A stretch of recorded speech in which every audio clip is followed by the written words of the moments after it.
Crystal Palace have been kicked out of the Europa League, and it is because of this man. You were not informed too.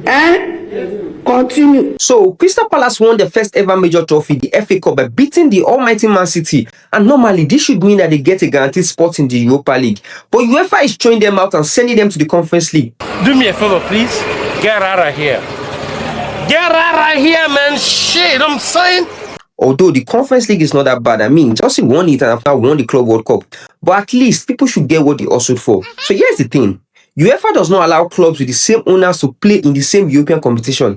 And this American businessman, John Textor, is the owner of Eagles Football Holdings, who owns Crystal Palace and also Lyon. And since Lyon are also in the Europa League, one person must make way. The rule states that in this kind of situation, the person who finished lowest in their league will be the one to make way.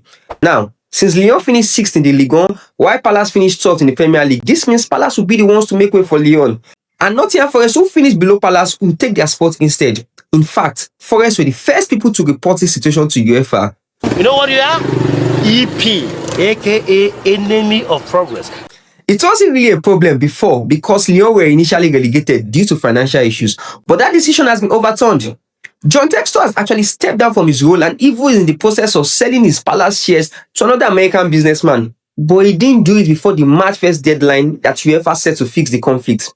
Although, at that time, Crystal Palace were 12th in the Premier League and the FA Cup still had teams like Man City, Newcastle, Man United, Brighton, Nottingham Forest and Fulham in it. So how on earth would they have known that they would win it and qualify? How I go know? I do an association.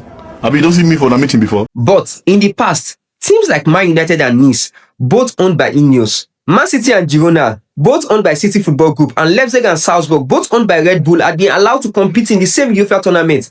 The reason is INEOS and CFG were able to sort out the issue by placing their shares in a blind trust sanctioned by UEFA, while Red Bull backed away from Salzburg and only became sponsors before the deadline.